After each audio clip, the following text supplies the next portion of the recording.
The history of the Gita. Since time immemorial, the Bhagavad Gita has been a prime source of inspiration for many great thinkers and philosophers in both the East and the West. In ancient times, the first commentary on the Gita was written by Adi Shankara, who was the first acharya to treat it as a freestanding text. Subsequently, other great acharyas such as Ramanuja, Madhva, Sridhar Swami, and others wrote commentaries on the Gita that presented its essential devotional significance in stark contrast to Adi Shankara's impersonal interpretation. In the Western world, the Bhagavad Gita has been highly appreciated by erudite scholars and philosophers such as Henry David Thoreau, Friedrich Schlegel, Arthur Schopenhauer, Carl Jung, and Hermann Hesse. Upon reading the Gita, the famous American transcendentalist Ralph Waldo Emerson commented, "I owed a magnificent day to the Bhagavad Gita. It was the first of books. It was as if an empire spoke to us. Nothing small or unworthy, but large, serene, consistent, the voice of an old intelligence, which in another age and climate had pondered and thus disposed of the same questions which exercise us." From the Journals of Ralph Waldo Emerson.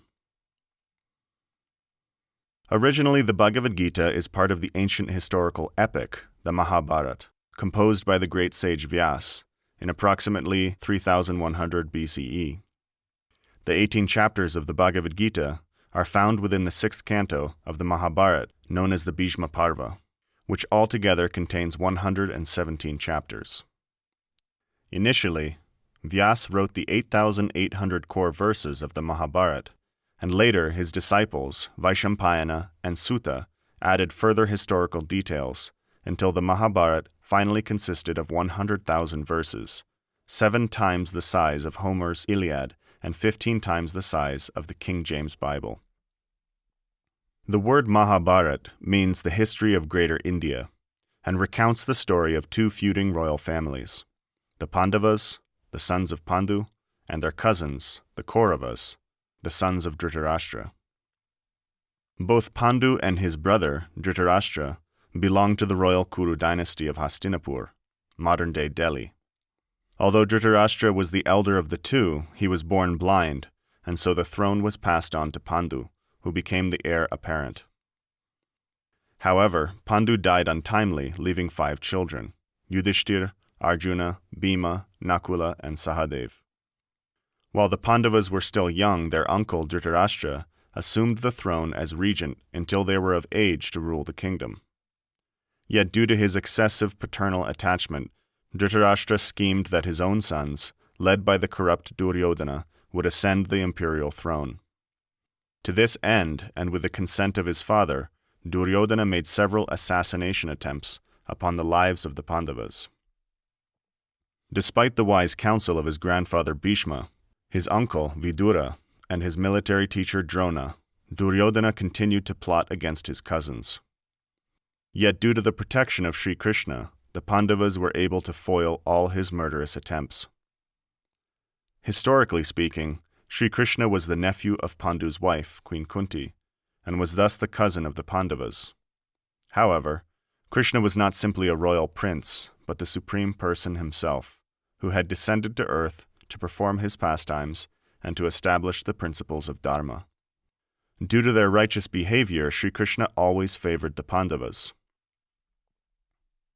After numerous failed murder attempts, Duryodhana finally challenged the Pandavas to a rigged game of dice.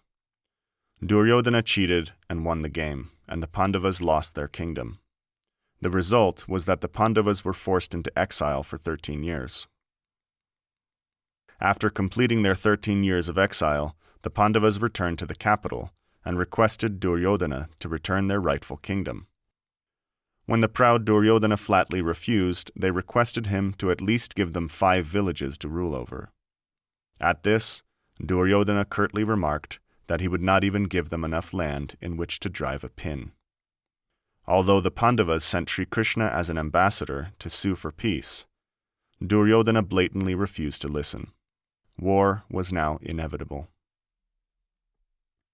Rulers, as far west as Syria and as far east as China, came to take part in the battle, some supporting the Kauravas due to their political designs, and others favoring the Pandavas due to their piety.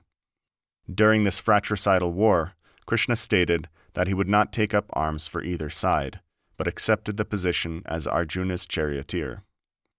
Thus, in the month of December, in 3138 BCE, both armies assembled on the plains of the holy place known as Kurukshetra.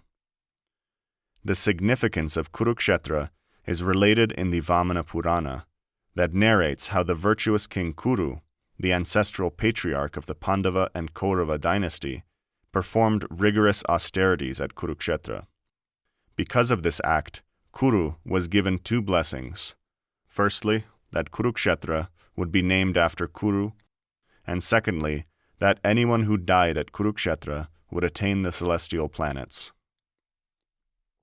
The Bhagavad Gita is spoken on the first day of the war at Kurukshetra. As the two armies prepare to fight, the blind Dhritarashtra sits in his court with his faithful servant Sanjaya, and inquires from him as to what the virtuous Pandavas are doing. Sanjaya, a disciple of the great sage Vyas, had been blessed with the mystic power to observe the conflict far from the battlefield at the palace in Hastinapur. Sanjaya then narrates to the old emperor the sacred conversation between Sri Krishna and Arjuna. Thus, the Bhagavad Gita was received by Sanjaya and repeated to Dhritarashtra for the spiritual benefit of all humanity.